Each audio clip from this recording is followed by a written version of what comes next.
अस्सलाम वालेकुम फ्रेंड्स। मैं आप सबको पाइथन के नमपाई कोर्स में वेलकम करती हूँ। आज से हम आपके सामने कोर्स स्टार्ट करने जा रहे हैं जिसका नाम है नमपाई। सो चलिए इसके बारे में अंडरस्टैंड करते हैं।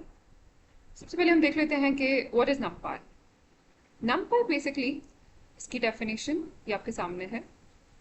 अगर हम इसको रीड करें, so according to the definition, numpy numerical python is a free library that helps you work with large sets of numbers in python. numpy basically Python की लाइब्रेरी है, इसको आप टूल भी बोल सकते हैं, जिसकी मदद से आप लार्ज अमाउंट ऑफ नंबर्स के साथ डील कर सकते हैं। ठीक है, नंबर्स कैसे? जैसे फॉर एग्जांपल आपके सामने एग्जांपल है एक फिटनेस स्टेप्स ट्रैकिंग ऐप का। ठीक है, इसी तरह हमारे पास जो डिफरेंट वेबसाइट्स पर आपके पास शॉपिंग से रेलेवेंट, प्राइसेस से रेलेवेंट डाटा स्टोर हो रहा होता है। इसी तरह आपके पास पिक्चर्स के पिक्सल स्टोर हो रहे होते हैं। तो ये सब क्या है? ह्यूज अमाउंट ऑफ डाटा है। सो इस सब को हैंडल करने के लिए हम numpy एरे यूज़ कर सकते हैं। अब वाई इट मैटर्स, अब numpy एरे क्यों मैटर करता है? बिकॉज ये आपको it helps you right faster clear data code without slow Python loops. ठीक है, कि आपको हेल्प करता है कि आप इसकी मदद से ऐसा कोड लिख सकें जो कि आपको ह्यूज अमाउंट ऑफ डाटा पे काम करने के लिए हेल्पफुल हो। और इसके मुकाबले में अगर आप लूप्स यूज़ करते हैं तो लूप की मदद से आप डिफरेंट डाटा को डील तो कर सकते हैं, लेकिन वो जैसे जैसे आपके पास नंबर्स जो हैं, डाटा इंक्रीज होता जाएगा, वैसे आपके पास लूप जो है ऊपर उनका काम जो है वो स्लो हो जाता है। ठीक है, लेकिन numpy की मदद से आप आप कोड कर सकते हैं और वो एग्जीक्यूशन में भी फास्ट होता है। अच्छा, मेंटल मॉडल की तरफ हम देखें तो ये क्या, it's main building block is the ND array. So ND array इसकी फुल फॉर्म है N dimension array. So basically ND array की मदद से आप क्या कर सकते हैं, जो भी आपके पास डाटा होता है numpy में, आप उसको अरेंज कर सकते हैं, ऑर्गेनाइज कर सकते हैं एक एरे की फॉर्म में। एरे का कॉन्सेप्ट यकीन आपको पता होगा, जैसे हमारे पास बाकी लैंग्वेजेस में है।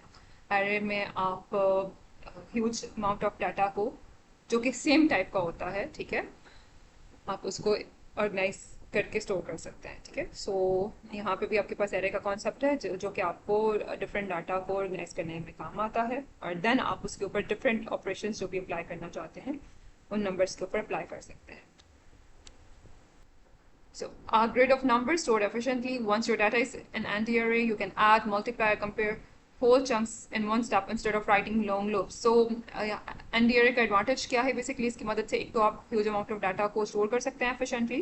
उसके बाद जब आपने उन सारे डाटा को स्टोर कर लिया, आप उसको ऐड कर सकते हैं, कंपेयर कर सकते हैं, मल्टीप्लाई कर सकते हैं, उस सारे के सारे डाटा को एक ही टाइम में। बजाय इसके कि आप लूप इम्प्लीमेंट करें, आप डायरेक्टली उन नंबर्स पे डिफरेंट तरह के इस तरह के ऑपरेशंस जो है वो इजीली इम्प्लीमेंट कर सकते हैं। ओके, सो हम इसी चीज़ को फॉरेंसिक कोड की मदद से अंडरस्टैंड कर लेते हैं। तो अब आप देखो, सबसे पहले numpy एरे को कोड में यूज़ करने का तरीका क्या है। सो उसको यूज़ करने के लिए, चूंकि पाइथन की लाइब्रेरी है, पाइथन में लाइब्रेरी जब भी अपनी यूज़ करनी होती है तो सबसे पहले आप उसको इम्पोर्ट करते हैं।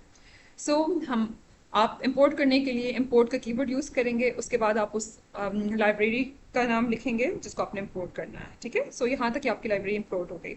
अब आपको यहाँ पे आगे जो एज np नज़र आ रहा है, np is the nickname for numpy। Okay, अब बेसिकली होता क्या है, जब भी आपने किसी लाइब्रेरी के अंदर के फंक्शंस को कॉल करना होता है तो उनको कॉल करने के लिए आपको हमेशा उस लाइब्रेरी का नाम यूज़ करना होता है, उसके आगे डॉट लगाना होता है, डॉट ऑपरेटर यूज़ करना होता है, और उसके बाद आप उसको फंक्शन, वही फंक्शन यूज़ करते हैं जिसको आपने यूज़ करना है। ठीक है, जैसे यहाँ पे मैंने एरे को कॉल किया। सो बजाय इसके कि मैं हर बार numpy यूज़ करूँ, मैंने यहाँ पे उसका शॉर्ट नेम रख लिया np, जिसकी मदद से अब मैं उसके अंदर आने, numpy के अंदर आने वाले सारे फंक्शंस को एक्सेस कर सकती हूँ। ठीक है, तो यहाँ बेसिकली हमने क्या किया, हम आप सपोज करें हमने स्टेप ट्रैकिंग का जो है वो एक सिस्टम बनाया है। ठीक है, इसके अंदर मैंने डिफरेंट टाइम्स में काउंट किए गए स्टेप्स को रखा है एक एरे के बीच में, एंड देन उस हर स्टेप के अंदर मैं 500 ऐड करना चाहती हूँ। ओके, सो उसके लिए हमने क्या किया, सबसे पहले तो हमने एरे हमने अपने सारे के सारे स्टेप्स को एक अरेंज वे में रखना था, तो उसके लिए मैंने एक एरे डिफाइन कर ली। तो डिफाइन करने का क्या तरीका है, you have to write np dot array, array का फंक्शन आपने कॉल किया, पैरेंथेसिस के अंदर स्क्वायर ब्रैकेट्स में आपने वैल्यूज जो स्टोर करनी थी वो हमने स्टोर की। ठीक है, और ये इक्वल्स टू स्टेप्स, इसका मतलब है कि आपकी जो भी वैल्यूज़ हैं वो स्टेप्स नाम के एक वेरिएबल में जाके स्टोर हो जाएंगी।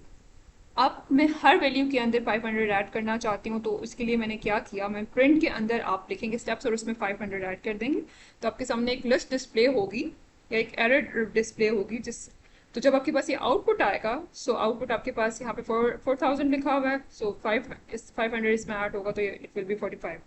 सेम एज इट इज, इसमें भी 500, इसमें भी 500। ठीक है, तो देखिए अगर ये काम करने के लिए मुझे लूप्स लगाना पड़ता, ओके, आप उस तरह भी वो काम कर सकते थे, बट लूप इतने एफिशिएंटली आपके लार्ज अमाउंट ऑफ डाटा को डील नहीं कर सकते जितना एफिशिएंटली आपके पास नंपाई है कर सकते हैं।